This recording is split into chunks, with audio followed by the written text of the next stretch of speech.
I see I don't you even at a expect restaurant, I'm gonna tell the waiter it's your I didn't birthday. expect They're all like singing. Oh my gosh, that'd be I'm so gonna be like, funny. let me buy that girl a martini. Oh, okay, I'll take that one. Don't send me the cake, send me a martini. Here we go. All right, on your whiteboard, let's go. Please keep in mind, I am not with you on Monday, but I will see you on Tuesday. I think you ran out of whiteboards. I did. Ren ordered me some. Do we just grade our own? I finally got a whiteboard. This is like a whiteboard. I know, someone did. I used to have Girl, now she can't call me. Who's that? Look, Miss Kelsey gave us one. Oh my god, She's that's so like cool. giving out another shirt. That's awesome. Why does she have them? I don't know. She just told us to wear them. All right, here we go. On your whiteboard, what is the name of the gentleman who saved the U.S. economy because he stabilized it? The U.S. U.S. economy. Good. I got 1, 2. No. No. Who is it, Natalie? John Maynard. Right? Keynes. You need Oh, Keynes. That's his last name. Keynes. On your whiteboard, please tell me, how did John Maynard Keynes save and stabilize the U.S. economy? We still use it today to manipulate, which is why our economy was all up and down. Our stock market's all up and down right now. On top of, did you hear that President Trump is put tariffs out yesterday? He made an announcement about tariffs. Yes? On all aluminum and steel, which is a very big deal, which he talked about doing his campaign. Okay? But when we talk about tariffs, what do we talk about? When we raise tariffs, what happens to other places? They raise tariffs, and now people are worried about a trade war because a lot of countries are already saying they're going to raise their tariffs on Americans. But why would Trump say he's doing American tariff? Why is he putting a tariff on it? What is he trying to do? You can buy more like American products. Buy more American products, which gives Americans what? Jobs, and that's what his goal is. Okay. However, a lot of companies have already said this is going to force us to pull 32,000 American jobs here from that. So it's a very interesting thing with a lot of topics we've been discussing all year. Can we agree? So we'll have to see how it plays out. How's the stock market doing today? It's decent. No, it's not. It was down 500 this morning. It was down. The Dow was low. Why? Because it's political instability. That causes a huge change, which is why it crashed in 1929. I'm not saying it's crashing. I'm not saying it's crashing. But political turmoil is also going to have a thing. When we talk about tariffs, it also has a thing. Earlier this week, the stock market was up and down. Why? Interest rates, which is what the bonus to that question was. Interest rates. All right, here we go. On your whiteboard, please tell me. Well, you're fine. Please tell me, the stock market crash is going to be worse for what institution? What institution is going to be hit the hardest with the stock market crash? I got 1, 2, 3. Good. Benji. Banks. Benji, why is it worse for banks than normal people like you and me?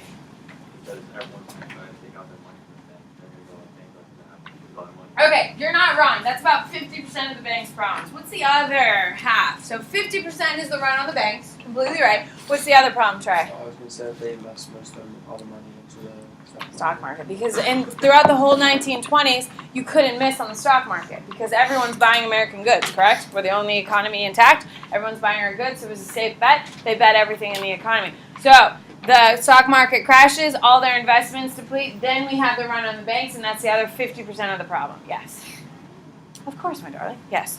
Would like our stock market crashing, would that have to do with like the European stock Absolutely. Why? Who can explain to Henry why our stock market crashing is directly tied to everyone else's? Michael. Okay, who were the Europeans getting money? Who were France and England getting the money from?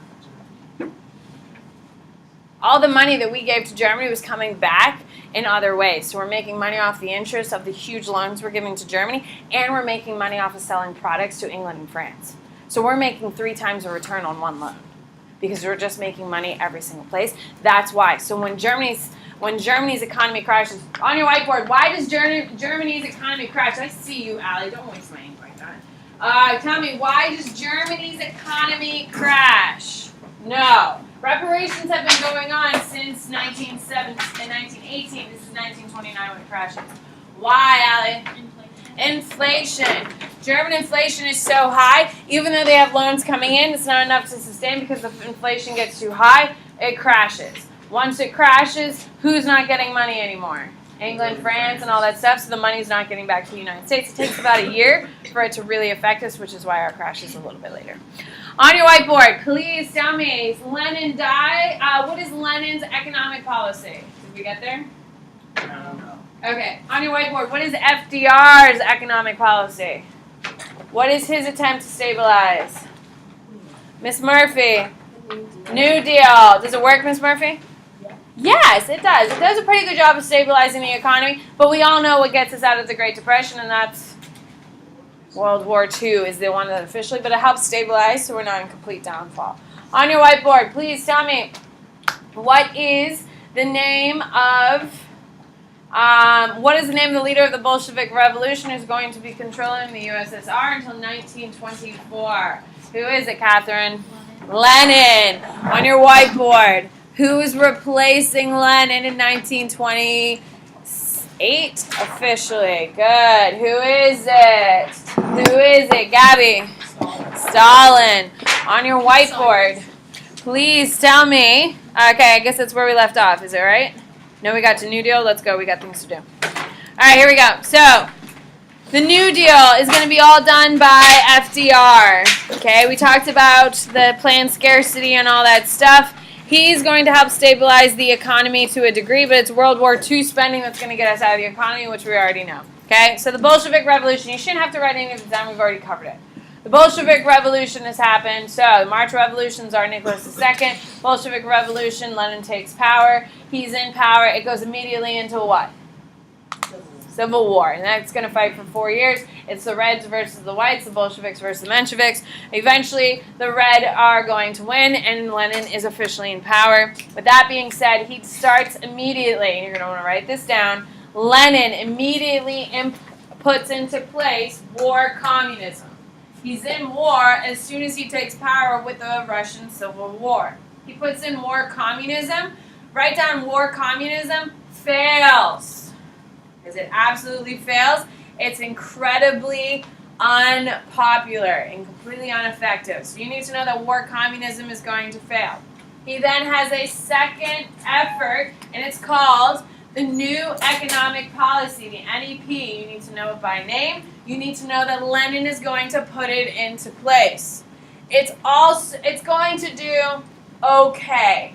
It doesn't fail outright, but it ain't good. It's okay. Sophie. What is War communism is he's just giving the land to all the people. Remember, Lenin really believes in communism. He believes it. He thinks it is really the best way to govern.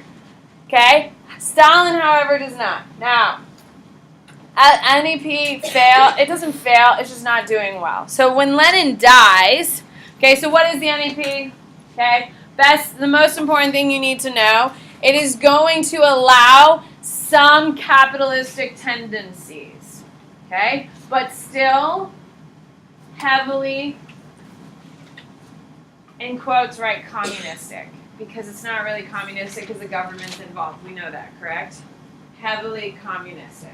So it has a little bit of capitalistic flair. They're allowed to have some markets. So it's a little bit of a hybrid, but not very effective, okay? And then we're going to have Lenin die in 1924. Then Russia, you just don't write it down. You just need to, he dies after it. He's going to die, and there's going to be a little bit of there's going to be a little bit of chaos because everyone's trying to figure out who's going to be the next guy on top. And the next guy on top is, of course, Stalin. Now, he has a nickname you do need to know. His nickname is Man of Steel, which is pretty awesome. Okay, now Stalin's pretty boss. He's a terrible human being. He killed way more people than Hitler, by the way. Way more people than Hitler. Why do we say Hitler's the worst person on the planet and we don't say Stalin? Russia's an ally, absolutely. We don't have bad press about our allies, correct? We only want to have bad press and bad propaganda against our enemies. So that's why. What do you got? Oh, we are enemies then, but it never really came out during the war because then it would say the United States condoned it. You know what I mean? So it's a tricky situation. He comes into power in 1928. Maybe make a note. There's about a 4-year of chaos in Russia. I think we can all agree no one wants to live in Russia during this time period, right? I think we can say 1905 to about 1990, no one wants to live in Russia. It's a lot of chaos, especially all the way through World War II, I mean. So, Stalin creates the 5-year plan. It's an economic system called the 5-year plan, and it works well. Biggest thing you need to know is it does what to Russia?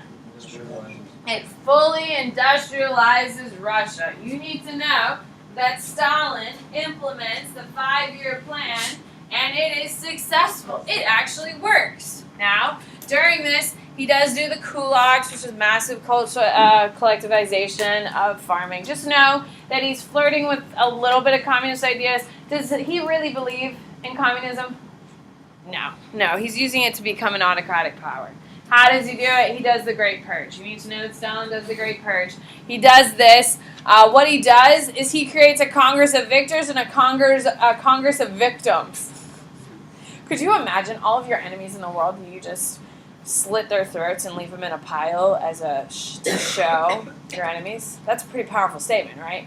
So what he did, outside the Congress building, he put about 400 Congress leaders and supporters of those Congress in a massive pile outside the Congress, and that's how he declared the Great Purge. On a sign they wrote in Russian, "We're coming for you." Oh my God, what a guy. Anyway, they're going to kill about 2 million people in this purge. Now, if I was going to if Tanner was one of my enemies, okay, I would not only, of course, kill Tanner. I think that goes without saying. He's an enemy. I would kill him. I'm going to kill the whole Heath clan. I'm going to kill them all. I'm talking nieces, nephews, aunts, uncles. I'm talking grandma, grandpa. I'm talking second, third cousins. Anyone who I know shares his blood is dead. Is that a powerful message? That they're going to do their research to wipe out your whole damn family, and that's what the purge is. Okay? I think we can all agree the Great Purge is going to solidify Stalin's power, correct? Just like today, here in Russia, we have Putin. Now, Putin, of course, is not during the Soviet Union. They have Russia. Today, we're back to Russia. Is anyone challenging Putin? What is Putin doing in the background? What does he do to anyone who speaks negatively about him? They mysteriously show up in rivers with gunshots and stab wounds. Isn't that weird, right? It's so strange. And people miraculously, journalists who write unflattering articles about our boy Putin end up getting mugged and brutally murdered with their insides on the outside on the streets of Moscow in the middle of the day.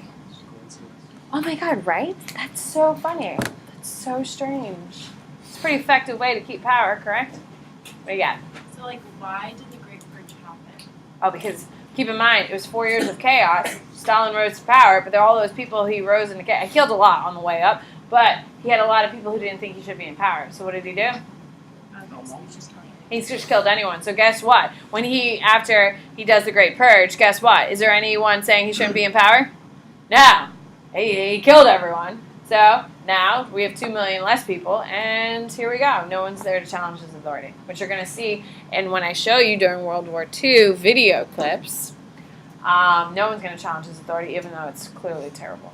Okay, so fascism. I've been talking about fascism all year. I told you if I was ever going to be a leader of a country, I'd be a fascist leader for multiple reasons. A, I love the uniforms. I love the military parades. And frankly, I think this face would look great on every building, every wall of every classroom. It would just be awesome. Could you imagine you would salute me every morning on the wall? That'd be the best. That's why I want to be a fascist. All right. And by fascist, you know I don't want to be a fascist, right? I like civil liberties. I don't want to be a fascist. But if I was going to be a soulless dictator, fascism is the way I'd like to go. Abby, you were going to ask me a question? Oh, we're getting there. So, you need to know that fascism starts in Italy. And who is the main man starting it? Benito Mussolini starts fascism. Now, Benito Mussolini is going to be doing some things in Italy. And then a little boy, okay, it's not going to be little, it's going to be in his mid-20s. He's going to be looking into Italy and being like, wow, what a guy. What a guy. And who is that little boy looking in? Hitler. Guess who goes from Germany to Italy to watch Mussolini do his thing? Hitler. He spent about a year with Mussolini learning the ways of fascism. I think we can all agree the mentee surpasses the mentor, yes? However, how did he learn it? Mussolini. Now, parts of fascism. You don't need to write them all, but there are a couple big ones. You need to know that fascism is a devotion to a strong leader. When you think about Nazi Germany, who comes to mind? Hitler. Do you know if there was any other rulers of the Nazi Party? No, because it's all about Hitler. All about Hitler, all about Hitler. Okay? In Spain, it was all about Franco. In Italy, it was all about Mussolini. You need to know that it's militaristic. Everything was all about war, war, war, war. That's why they have all the military parades. There's tons of footage of like the Germans doing goose-stepping. That wasn't really goose-stepping, but that's fine. Okay? Lots and lots of military parades. You need to know that they're anti-communistic. They hate commies. Okay? Do you think Hitler wants to be on the same level as a poor kid up in the mountains? No. Hitler does not want to live that lifestyle. He's not communist. He's fascist. Okay? They're xenophobic. You don't have to write that down. But they don't want any outside cultures. They're obviously chauvinistic. Someone asked me what that means earlier. What's chauvinistic mean? Oh, God, guys. We don't know what chauvinistic is? You're being such a chauvinist? Have you ever heard that? No. But it would work. Male-dominated. You're such a chauvinist means you're like, women should be in the kitchen. Make me a sandwich. Sexist is how we say it typically now, but chauvinist is the same thing as sexist. We've never heard of chauvinist? Okay, cool. All right. So, fascism in Italy. Please just listen up. So, the biggest cause of fascism is what? Being poor. Okay, and why is everyone poor? What document created fascism? Treaty of Versailles. Now, keep in mind, please listen, because this is going to be mirrored in both Italy and Germany. Okay? When times are good, people don't listen to lunatics. Can we agree? When people are happy, they have plenty of food on their table, their children are doing well, people don't listen to lunatics. When people are scared, they don't have jobs, and they can't feed their children, people start getting desperate. When people start getting desperate, guess what they're going to do? Listen to lunatics. So, after World War I, immediately, when there's tons of loans flowing through Europe, were people listening to lunatics? No, money was good. Life was pretty good. Especially outside Germany, it was doing pretty good because there's plenty of money running through. Okay? However, as soon as the money stops in 1929, is things good in Italy?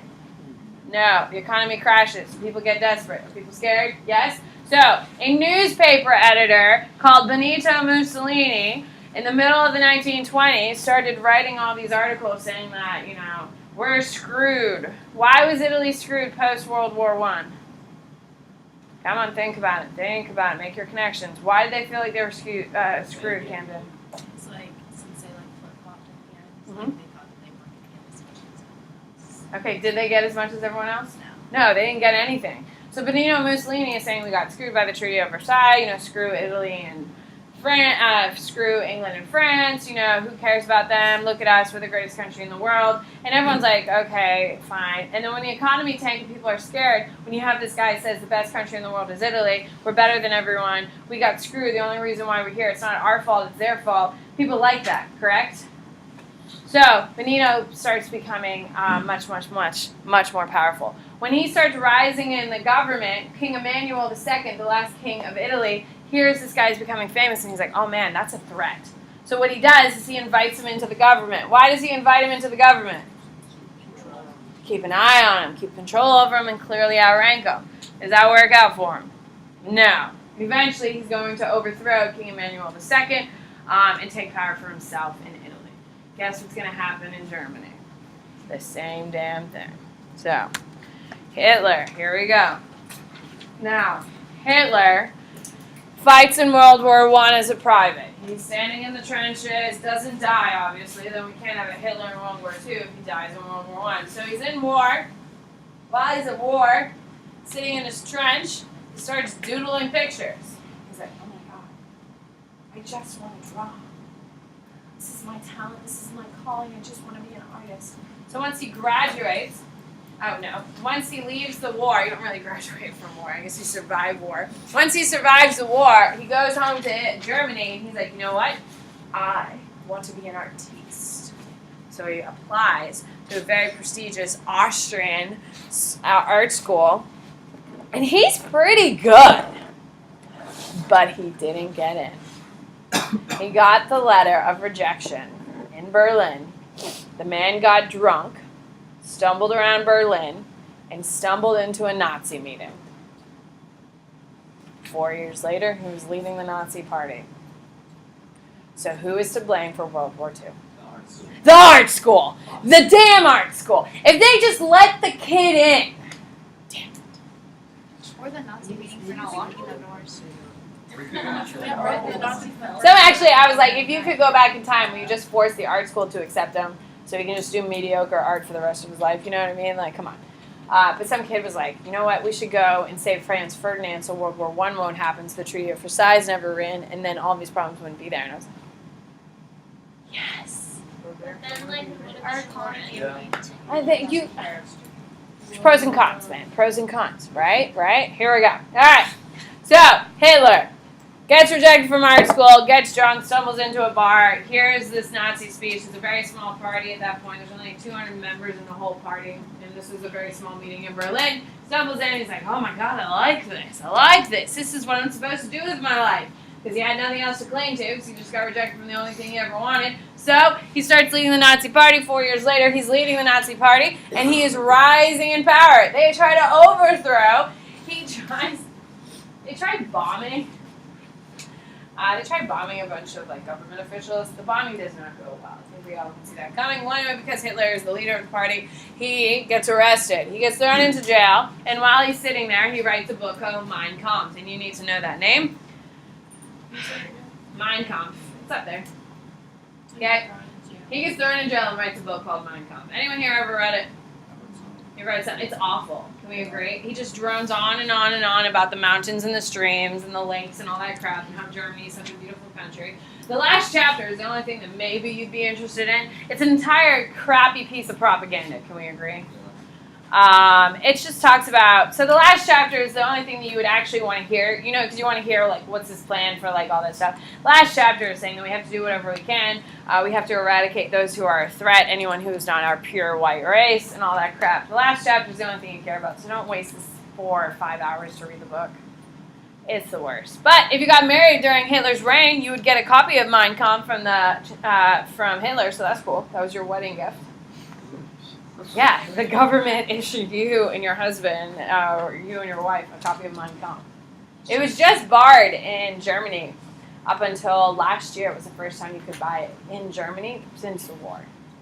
And it sold out immediately. I think part of it was because you couldn't buy it, so people wanted it, you know what I mean? No? Okay. Well, all right. So if you read it, sure, cool. It's terrible, right? Like, how much description of a mountain do you want? It just rolls on and on and on. Just get like The good part. Like, you know what I mean? Just stick to paper. The actual, like, plan he has for Germany. But all it does is talk about how they're Aryan. Now, he talks about Aryans. There's only one group of Aryans in the world, and where are they? They're in India. So what color is your skin, Henry? Brown, right? Because they're in India. Indian people are brown, okay? The symbol of Nazis, right? You've all seen a swastika. Okay, it's an actual what symbol? Like peas or something. It's a Hindu symbol. He just rotated it. So everything he's building his whole thing on is based on what? Brown people. And he's talking about this white pure race. It doesn't exist.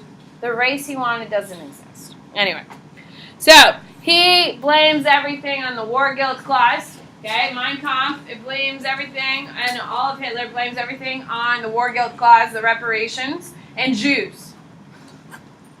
Jews were the reason why we lost the war. They're the reason why we're in this mess. It's all the Jews' fault. Of course, we all know this is going to play up later into the Holocaust.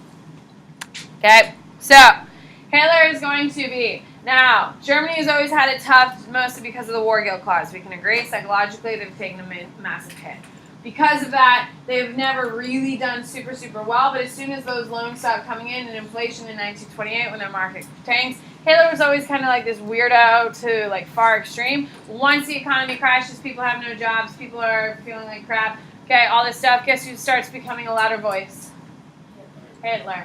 And then we start seeing he starts rising into power after 1928 because people are desperate. People like hearing that I'm a great person, I'm a wonderful human being, okay, all those different types of things. Now, just like in Italy, okay, the president of the Weimar Republic, which is the government put into place after World War I in Germany, Paul sees this Hitler character and he's like, damn it, he's rising into power.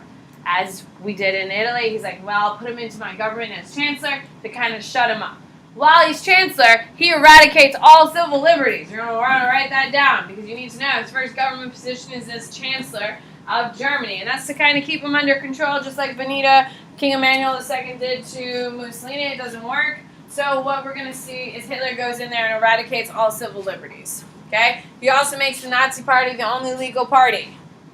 Okay? And he destroys the judicial system in Germany. Of course, all of this is going to be used to him. Now, do we think Hitler is really happy being a chancellor?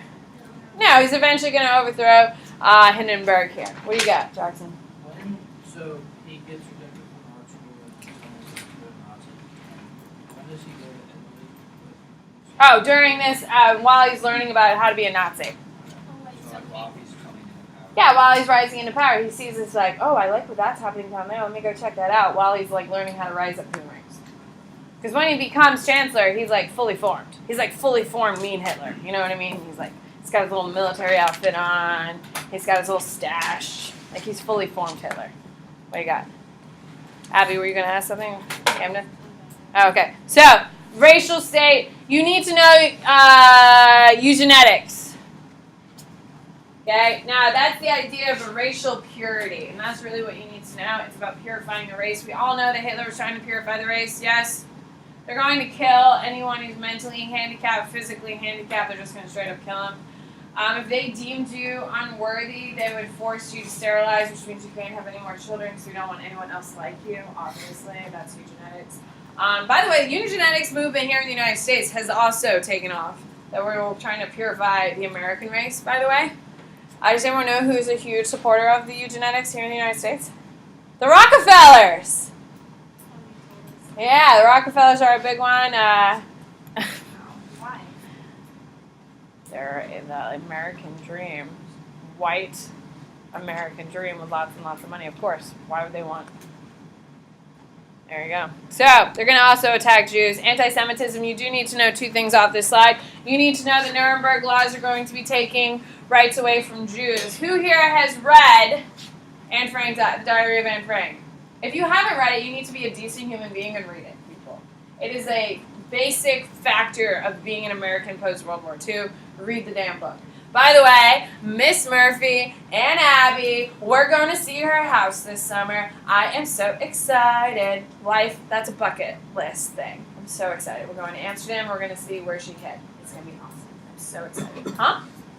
You don't think that's cool, Jackson?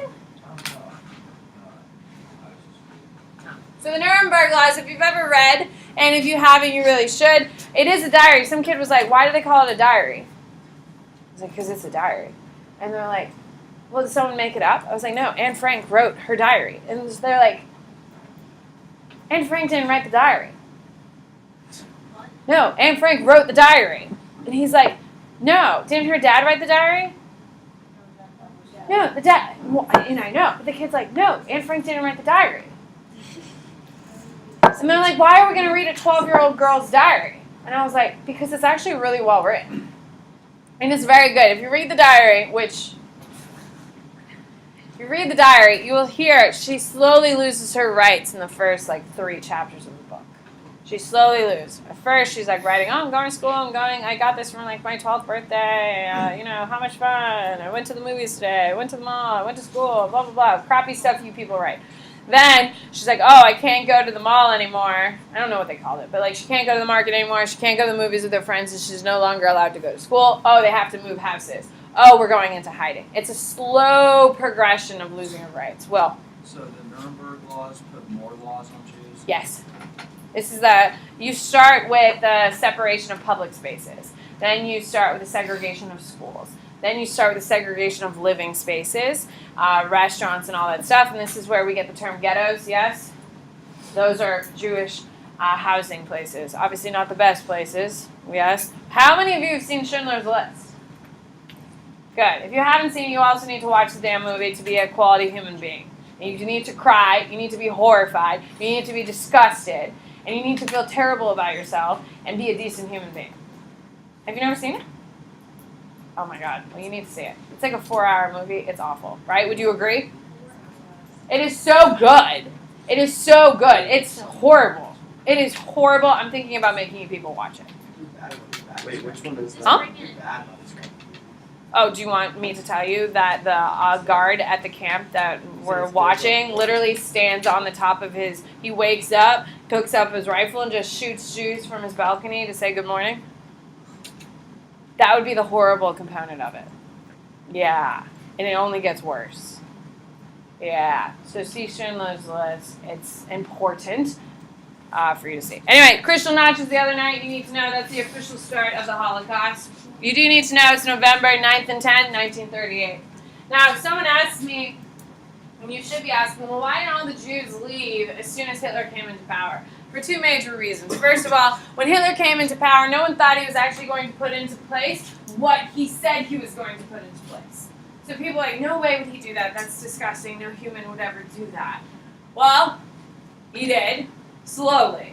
The most important thing about Hitler and his ruling out and building up to the Holocaust, it was a slow progression.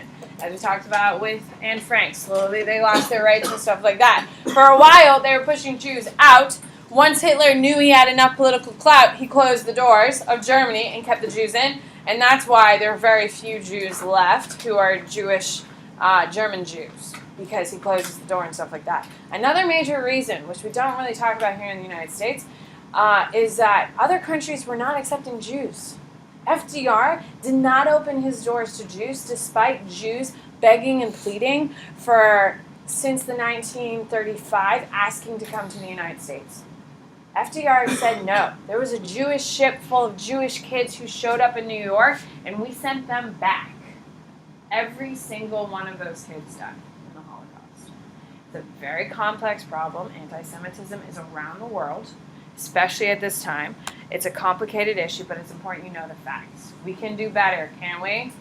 We deserve to do better. What? What a nice note to end on! What, darling? What's the last thing? Crystal Notch. What's that? It means the night of broken glass. It's the official kickoff of the Holocaust. Wait, did we finish? For the whole week? No, I'm with you on Tuesday. Oh, Oh, we do we election did on what Tuesday? Yeah. if we did testing on Tuesday? I'll have a video. Oh. Monday, there's no video because I'm just not here. I'm here, but I'm not with you because I'm testing. We're doing notes